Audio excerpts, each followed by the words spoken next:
안녕하십니까, 이진곤TV입니다. 논평 시작하겠습니다.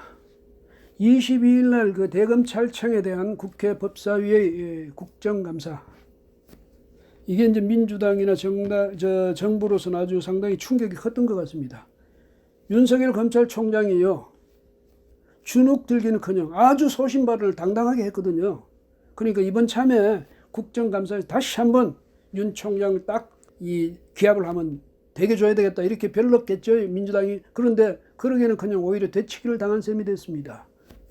그러니까 지금 입장이 난처하겠죠. 특히 이제 이낙연 민주당 대표로서는 문 대통령에 대해서도 체면에 안 서고 말이죠. 또 당이 그런 식으로 윤 총장한테 당하고 왔으니까 참 기분이 안 좋을 것 같습니다. 그거는 이해가 되는데요. 이낙연 대표 정도 되면 이 사람은 상당히 좀 합리적이다. 물론 뭐 야당에서는 기름장어다, 교묘하게 빠져나간다, 뭐 이런 식으로 그런 비난도 받습니다만, 그래도 비교적 이미지가 합리적이기도 하고, 또 사람 인품도 괜찮고, 이런 이미지였는데, 이번에 보니까 영 아니에요. 똑같아. 어떤 점에서? 비합리적이라는 점에서, 비이성적이라는 점에서, 무조건적인 추종, 무조건적인 충성, 이 점에서는 다른 사람이랑 다를 게 없어요. 이 대표가 23일 날, 그러니까 22일 날 국감 있고 23일 회의에서 이번 국감 보니까 공수처 설치의 그 출범의 그 정당성, 그 절박성, 이게 입증됐다는 겁니다. 그 이 말이죠. 윤 총장한테 그 윤 총장 하는 거 여러분 봤지? 보면 검찰청 저렇게 개혁 안 돼. 그러니까 어떻게 돼? 공수처 빨리 만들어야 돼. 빨리 출범시켜야 돼. 이 말이죠. 늑대, 굉장히 사나워. 저 늑대, 저 길 못 들여. 그럼 어떻게? 호랑이 풀어, 호랑이 풀어. 이 말이랑 마찬가지 아닙니까? 이런 식이에요, 정부가 대응하는 게. 검찰을 죽이는 데는 공수처만한 약이 없다는 거죠. 근데 그 공수처가 어떤 공수처인지, 그 공수처 초법적인, 초헌법적인 그런 권력기관 만들어가지고 검찰을 그렇게 눌러놓는다? 그러면, 아니, 지금 검찰청도 감당을 못하면서 공수처를 정부가 감당할 수 있겠습니까? 내 손아귀에 들어오겠지 생각하지만 천만의 말씀이죠. 공수처장은 대통령한테 책임을 안 지거든요. 그런데 왜 대통령 손에 들어가겠습니까? 처음에는 물론 나를 뽑아준 사람이니까. 이래서 처음에는 고분고분을 할지 모르지만 자기 자리가 떡 앉아가지고 이제 익숙해지면 아니 자기도 자기 권위를 내세우려고 하겠죠. 그 공수처 이건 정말 모험입니다. 독을 독으로서 제어하겠다. 그런 어리석은 생각이 어디 있습니까? 그리고 이제 이낙연 대표는 또 이런 말을 합니다. 법무부 장관의 수사지휘권 발동, 이게 위법하다. 윤 총장이 그렇게 이야기했거든요. 그러면 대통령의 판단도 부정하고 민주주의의 기본 원칙을 부정하는 위험한 인식이다. 이러면서 검찰의 민주적 통제는 더욱 절실해졌다.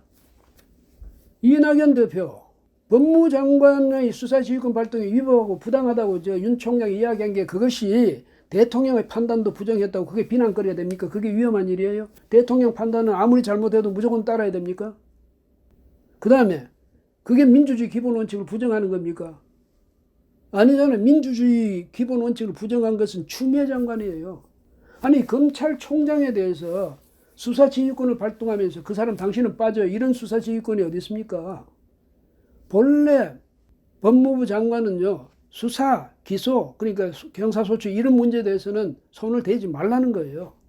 물론 뭐 인사라든지 조직 구성이라든지 제도라든지 이런 것에 대해서는 그거는 법무장관이 관장하지만은 수사와 형사소추 여기에 대해서는 손대지 마라. 왜? 정치적으로 오염돼서는 안 되니까. 정치적인 중립성, 독립성이 보장돼야 되니까 거기에는 검찰총장이라는 장관급의 별도의 지위를 두는 거죠. 별도의 책임자를 줘서 그것만 전담하게 하는 겁니다. 이 사람한테 무슨 인사에 관여하라 한 것도 아니고 거기 조직에 관여하라 한 것도 아니고 제도에 관여하라는 것도 아니에요. 인사에는 의견을 말하라는 거지. 근데 추미애 그것도 완전히 무시해버렸잖아요. 그리고 자기는 그런 식으로 엉터리 없는 해괴한 그런 수사지휘권을 발동했습니다. 그리고 그걸 문재인 대통령은 불가피한 것이다고 그렇게 또 뒤에서 부추겨주고 이낙연 대표라는 사람은 그게 민주주의 기본 원칙을 부정하는 것이라고 이렇게 또 나오고 있습니다. 그런 위험한 인식이라는 거죠. 누구의 인식이 위험한 건지는 한번 냉정히 생각하면 자기도 깨달을 거예요. 거기다가 검찰의 민주적 통제가 더욱 절실해졌다는데 민주적 통제를 공수처 만들어 하겠다는 겁니까? 공수처는 민주조직입니까? 아니면 대통령이 그렇게 억누르는 게, 추미애 장관이 억누르는 게 그게 민주적 통제입니까? 민주적 통제를 할 수 있는 기관은 국회밖에 없습니다. 정부기관이거든. 정부기관을 정부가 통제한다. 그게 무슨 민주적하고 무슨 상관이 있습니까? 이런 발상을 갖고 있어요. 이런 생각을 갖고 있습니다. 집권당 대표라는 사람이. 그러니까 실망스러울 수밖에 없죠. 이 사람이 대통령 되면 어떻게 될까? 참, 뭐 기다려보나 마나 뻔하다 이런 생각이 듭니다. 그리고 이 사람만 그런 게 아니고 민주당 의원들의 인식이라는 게 그래요. 김용민 의원 국정감사장 거기서 그랬죠. 검찰총장은 장관의 부하가 아닙니다. 이렇게 윤 총장이 이야기한 걸 두고 당신 그러면 총장은 법무장관의 친구요? 아니면 대통령 친구요? 이런 식으로 대들었습니다. 그게 말이 안 되는 거 아닙니까? 국정감사장에서 집권당 의원이 그 감사를 받는 피감기관장한테 할 말은 아니죠. 어떻게 그런 식으로 이야기합니까? 거기다 김종민 의원, 이 사람은 정치가 하고 싶으면 옷 벗고 나와서 정치를 하라고 그랬습니다. 국감을, 그러니까 국정감사를 하는 자리예요. 검찰청이 잘 운영되어 왔냐 안 되어 왔냐 국민의 대표 입장에서 감사하는 자리예요. 그게 바로 민주적 통제입니다. 거기 가서 집권당 의원이라는 사람이 그런 식의 말이나 하고 있어서 되겠습니까? 그게 기가 막힐 노릇이죠. 그 다음에 법무장관 부하 아니에요. 관장하는 업무가 다를 뿐이죠. 같은 장관급이잖아요. 상하관계, 뭐 수직적 상하관계가 아니라 그런 관계입니다. 분장, 그 업무를 분장하고 그 맡고 있는 관장하는 업무가 다른 그런 관계죠. 물론 당연히 서로 협조를 해야죠. 그리고 지위라고 굳이 따지자면 장관이 좀 더 높은 그런 지위지만 그렇다고 이 사람의 권한에 침해해서는 안 되는 겁니다. 그걸 추미애 장관 예사로 침해하고 있잖아요. 그러면 대통령이 그것을 조정을 해줘야 될 것 아닙니까? 교통정리를 해줘야죠. 대통령이 하는 일이 그거 아닙니까? 사람들을 기용해가지고 각각 자리에 적재적소에 맡기되 그 업무를 맡기되 대통령 중간에서 교통정리를 해줘야지. 그게 사람 쓰는 방법이에요. 대통령이 사람 쓰는 기술이 남달라야 되는 거예요. 용인술이. 근데 대통령이 지금 문 대통령 하는 게 뭐예요? 장관하고 총장하고 싸움 붙여놓고 있습니다. 윤 총장이 국감에서 한 말이 4.15 총선 후에, 그러니까 민주당이 이제 대승을 거두고 난 이후에 윤 총장에 대해서 사퇴 압박이 더 심해졌거든요. 바로 그럴 때 대통령이 적절한 메신저를 보내서 흔들리지 말고 이 임기를 지키면서 소임을 다하라고 했다는 것 아닙니까? 적절한 메신저란 것은 아마 그 사람 이름 되면 누구나 다 알만한 사람, 신뢰할 만한 사람 이 말이겠죠. 괜히 와서 엉뚱소리 할 사람이 아니라는 거죠. 그 사람이 와서 대통령 말을 그렇게 전했다는 것 아닙니까? 그럼 대통령은 뒤편에서는 윤 총장 그렇게 부추겨놓고 또 이쪽에서는 추 장관 보고 그 말이지 불가피한 측면이 있어서 그 수사지휘권 발동 잘했어 이렇게 말하는 거나 마찬가지죠. 대통령 어쩌라고 그러면. 아니 조국을 사랑하는 건 좋아요. 그건 개인적인 차원에서 사랑하고 마세요. 어떻게 대통령이 조국을 사랑하는데 국민 모두가 같이 사랑해야 된다고 말하는 사람이 이렇게 하면 대통령이 무리하는 것 아닙니까? 대통령이 뭐 조국은 이제 놔줍시다. 국민한테는 그런 말 하지 말아야죠. 그렇게 하면서 지금까지도 윤 총장을 어떻게든지 윤 총장이 자기 발로 나가주기를 바라는 것 같은 그런 처사를 해서는 안 됩니다. 윤 총장 밀어내면 뭐 이제 고분고분한 사람 들어올 거라고요? 공수처 만들어내면 대통령이 마음대로 좌지우지 할 수 있어요? 대한민국 공수처는 세상에 없는 초법적인, 초헌법적인 그런 기관이에요. 앞으로 아무도 그거 감당 못할 거예요. 늑대는 뭐 호랑이를 시켜서 늑대는 쫓을 수 있다 칩시다. 그 호랑이는 누가 쫓습니까? 그런 식으로 하면 안 되죠. 무리를 그 다른 무리로 얻겠다. 불을 다른 불로 끄겠다. 정치하는 방법이, 정치하는 기술이 그 정도밖에 안 됩니까? 대통령이 이번에는 책임을 져야죠. 이런 문제에 대해서. 윤 총장 당연히 임기를 보장해야 됩니다. 민주정부라면서요. 혁명정부라고 하지 않습니까? 그런 정부에서 기본 원칙도 다 깨버리면 어떻게 되겠습니까? 그 다음 추미애 장관 저런 식으로 말이죠. 칼춤을 추도록 계속 놔둬서는 안 됩니다.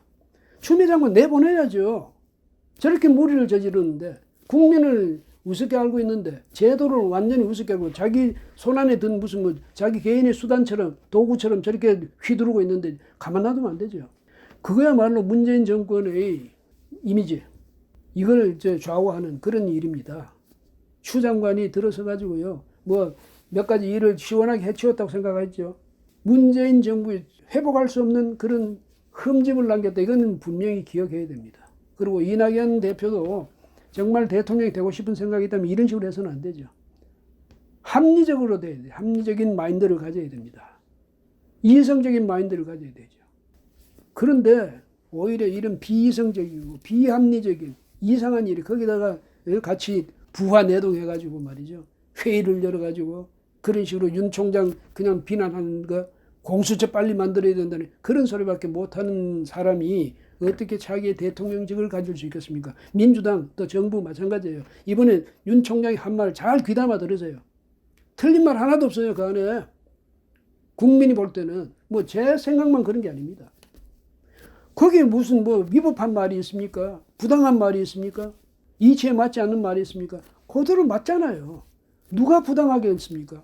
누가 불법하게 했습니까? 누가 무모하게 했습니까? 누가 비이성적으로 했습니까? 정부 여당이 그런 거 아니에요. 더 이상 국가 요직에 있는 사람 자기 발로 물러나도록 그런 식으로 압박 가하는 그런 비겁한 짓 하지 말고 윤 총장의 법률적으로 무슨 책임을 물을 일이 있으면 당당히 물으세요. 그리고 법을 그 취지까지도 다 충분히 이해하고 난데 그 법을 충분히 잘 지키도록 하세요. 잘 준수하도록. 그래야죠. 그리고 국민은 최종적인 심판자입니다. 국민이 보고 분명히 판단을 해야 됩니다. 저런 정부 그냥 용서할 겁니까? 그냥 봐줄 거예요? 저런 장관, 그 대통령부터 저런 대통령, 저런 장관, 저런 정당 대표, 저런 국회의원들 최종적인 심판자인 국민이 그냥 가만 봐줄 거예요? 그냥 보고 용서해 줄 겁니까? 수용해 줄 거예요? 그래서는 안 되죠. 그러면 정치가 발전할 수가 없는 겁니다. 국민들이 이참에 단단히 결심을 해야 됩니다. 물론 저도 마찬가지죠. 저도 정신을 더 차리고 단단히 결심을 해야죠. 이 나라는 국민의 것이다. 이거 인식을 더 분명히 해야죠. 오늘은 여기까지 하겠습니다. 고맙습니다.